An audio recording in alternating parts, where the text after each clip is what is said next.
Hello Leo! Tagalog Express, Tarot Express tayo, June 2024, Sun, Moon, Rising Sign, and Venus para kay Leo. Kunin nyo lang kung ano yung makarelate kayo. Kung hindi makarelate, okay lang yan. Maaring next month ang makarelate kayo. So, subscribe lang po. At, pero naniniwala ako, meron at merong bagay dito na mapupulot tayo.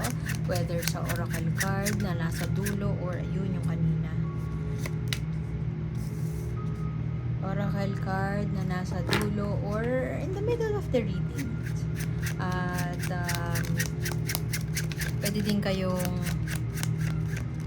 i-check out yung blog, yung website na nasa link. Pwede kayo mag-draw ng oracle card doon, libre yun. Pwede din kayo mag 3 card spread at pwede din kayo mag-book doon kung gusto nyo ng one-on-one na personal reading. Okay. Merong pangyayari na gusto mo na lang mag-focus sa career or mag-focus sa kung paano palaguin ang pera mo. Maraming bagay ang buwabagabag sa'yo sa mga nakaraang buwan. At ngayon ay gusto mo nang kumawala. Gusto mo nang umalis doon. Gusto mo nang parang ano mo na siya, tatalikuran mo na. Hindi naman tatakasan, tatalikuran lang. Parang parehas lang. Pero, i-lay down mo na yung burden. Kasi, tapos ka nakakaisip, na sobrahan na sa kakaisip, maaaring hindi na makatulog. Kaya ngayon, medyo leaning towards the positive side ka na. Gusto mo positive lang at mag-isip ng mga bagay-bagay at kumilos. Gumawa ng mga bagay-bagay para maisakatuparan kung ano yung goals mo. Pasensya na po sa ingay na naririnig nila. Medyo active ang aso ng kapitbahay namin. At ayokong gamitin yung yung headset ko. Kasi express lang naman. At meron tayong medyo may stuck pa na energy ako napupulot kay Leo. May pag-aalinlangan pa na umalis kung nasan ka man ngayon or magsimula, or pwede rin na steady ka lang, sobrang steady, minsan kinatatamaran mo siya. Parang exercise lang, no? So yung judgment nito, sabi ko nga dun sa isang reading bago to mag world card. Ang world card yun yung dulo ng major arcana, major ganap sa buhay mo. So ito yung part na nag-iisip ka sa original or traditional Rider-Waite. Ito yung may image ni San Pedro. Yung tatanungin ka pagdating mo ng langit, anong nagawa mo? Pero baliktad siya, reverse siya. So may pag-aalinlangan na i-review kung ano yung pagkakamali ng gawa nung nakaraan. May pag-aalinlangan na i-assess, i-review yung life, yung ganon. Alam mo yung pagkagawa ka ng reels, year-end reels, kinatatamaran mo. Ganon. Tapos sasabihin mo, steady lang ako, ayokong gumalaw, ayokong pero you are full of ambition, Leo. Maaaring ikaw to pwede ding dealing with a fellow fire sign, Leo, Sagittarius, Aries. May ambition, may goals, may passion, may grit, may charisma, at merong confidence para gawin kung ano yung mga bagay. Pero sa sobrang confident po natin, nakalimutan po natin na connect dun sa puso natin. Ano ba talaga yung gusto ng puso natin? Maaaring itong ambisyon na ito ay may kinalaman sa pera, paggawa ng project, pagtanggap ng bagong trabaho, pero yung totoo, pera lang siya. Hindi siya food for the soul. Hindi siya, alam natin sa sarili natin na hindi siya makakapagpaligaya sa atin. Pwede din na naghahanap si Leo ngayon ng distraction kasi nga sa sobrang dami nang iniisip niya at sinasabihan siya na ang tagal naman, at sasabihin niya steady lang. Dinidistract ni Leo ang sarili niya. Syempre, hindi tayo aamin, no? Hindi tayo aamin na hindi pa natin nagagawa yung gusto nating gawin, yung goals natin. Parang pag magbasa lang ng libro, nag-iipon ka ng libro, pero hindi mo naman babasahin yung ganun. Pero alam mo na matatapos mo rin siya. Hindi sooner nga lang, pero basta may oras para matapos mo. So, merong paghihintay, maaari din na ginagawa nating dahilan ng mga bagay na hindi natin naiintindihan. Sabihin natin na, hinihintay ko pa yung sagot ni ganito, o kaya hinihintay ko pa na makagraduate ako bago ako kumilos. We could never be ready. The best timing is always now. Sabi ni no one. Kasi meron kang high priestess dito in reverse to. Merong, alam mo yung parang konsensya, kutob, ganun. May bulong na nagsasabi sa'yo. I mean, hindi ka schizophrenic, pero alam mo yun, lahat tayo may ganun eh. Yun yung intuition mo, telling you na simulan mo na yan, ganyan. Pero may takot, may pangamba, may takot, may pag-aalinlangan na gawin ng iyong bagay na yun sa di malamang kadahilanan, o pwede ding walang dahilan, basta takot ka lang, ganon. Pero medyo in denial tayo na aminin sa sarili natin na wala, ayoko lang, basta, yun yung sasabihin mo. Pag tanungin mo yung sarili mo, bakit hindi mo pa ginagawa yun, no? Pero, ang maganda niya, na maaari din kasi na yung iba sa inyo ay pwedeng gusto na mag-resign, pero ayaw mag-resign. Pagod na sa trabaho. Gusto na mag-venture into pwede mag-diversify, mag-go into a business, or magsimula ng negosyo. Pero nagdadalawang isip ka, para sa akin ba to? I mean, may family business kami, yun na lang kaya. Abundance kasi to eh. Sa ibang deck, katulad sa deck nito, Our Lady of Guadalupe yun. Miracle. Yung akala mong walang maikukultivate o walang matatanim doon na isang bagay na yayabong, ay meron pala. All it takes for you is to start it. So, kung iniisip mo, yun yung naging feeling, niggling feeling, yun yung intuition mo telling you, simulan mo na yung business na yan. Baka ito na yung tamang panahon, or ito na yung sign na simulan siya. Although, hindi lahat ng, kung tulad ng sinasabi ko kanina, kung ang intention ay para sa pera, as opposed to simulan yung negosyo, kasi ito talaga yung bagay na willing akong magtrabaho 24/7. Ito yung bagay na food for my soul din.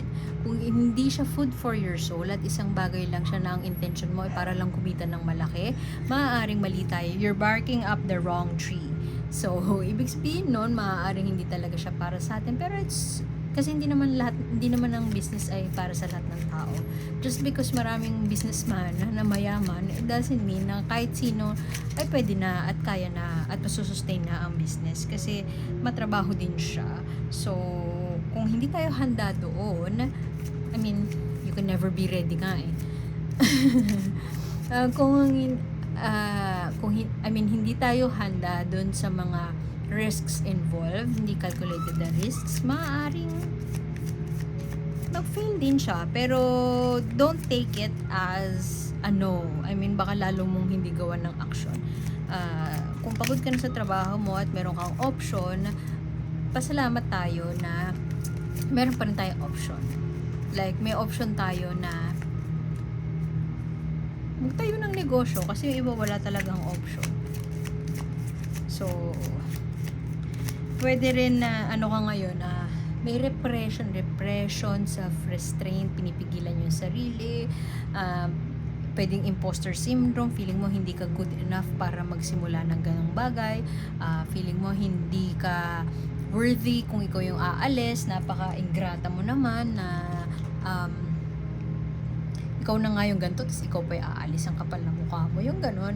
I mean, okay lang yun kung kailangan mo umalis para sa sarili mo, why not? Tingnan mo pa yung hermit and reversed sa ilalim ng priestess, medyo may pagtakas. Medyo ayaw harapin,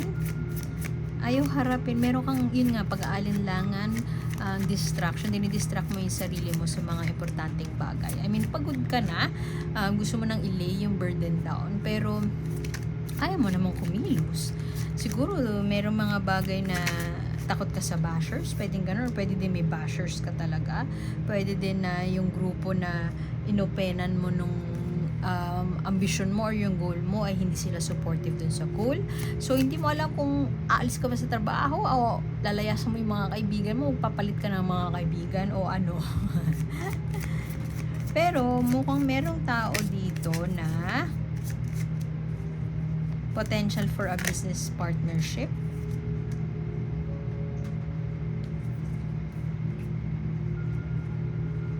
Ingat ka na sa sobrang pagod mo ay alam mo yung burnout, stress. Pag burnout tayo tsaka stress, diba, nakakapagsabi tayo ng mga salita na hindi nakabubuti. At pwede rin na nagiging tayo, maldita sa ibang tao. So, ingat ka na ma-channel mo yung energy na yon.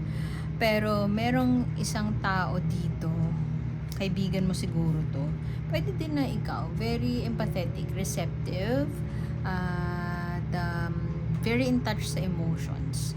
Pwede din na yung goal na gusto mo ay mag-aral ng dancing, more on the creative arts, being an artist, and siguro iniisip mo walang pera dun. Hindi ka lang siguro marunong mag-market, kaya sorry, pero may pera naman, may pera sa arts. So, go na yan. Simulan mo na yan. Meron kang gustong i-put out there, give birth. Tingnan mo, buntis siya.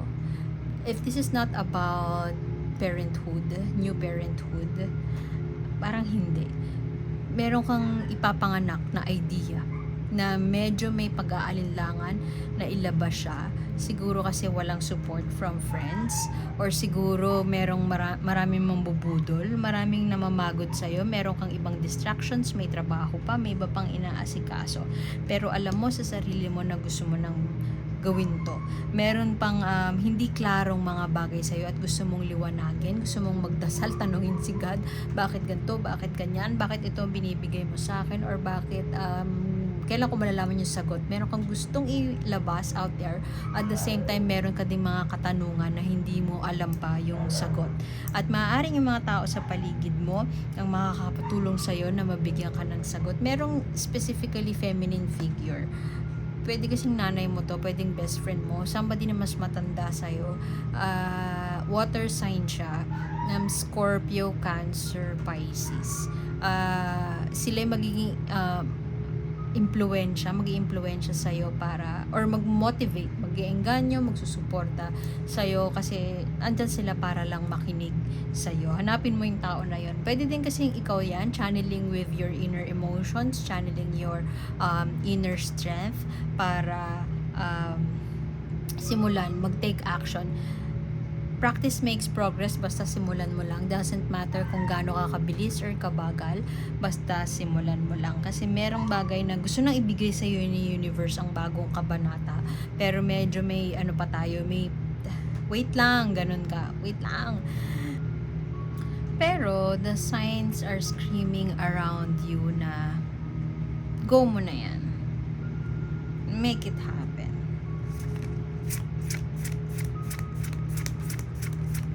Pwede rin na ang challenge sa'yo is to make this upright.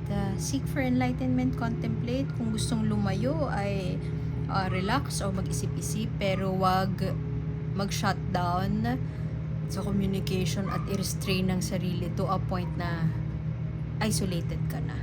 So, make or break siya. Kung gusto mong mag-shutdown, hibernate lang siguro muna, wag na shutdown. Kung gusto mo nang magpakalayo-layo, pangit pakinggan pero maganda, mainam siguro na i-aim mo na maging productive yung paglalayo na yun. Like, mag-relax ka, mag-reflect ka. Sabi nga nila, mag-soul searching ka. Kahit di ako naniniwala sa soul searching, kasi magko-connect ka lang naman inside of you yun. Hindi mo kailangan ng pero sa iba, nag-work yun. So, kung yun yung way mo, whatever soul searching means to you, go for it. Kasi medyo hindi tayo connected sa intuition natin or dinidisregard natin siya. Kaya pagod na ako, ayoko na, magtatago na lang ako. Yung ganun. Kasi baka it wouldn't work to your advantage. Pasensya na sa ingay sa background. Naawa ko sa aso ng kapitbahay namin. Nakakulong lang sila. Ang init pa naman din. Anyway, ano yung gusto mong sabihin kay Virgo?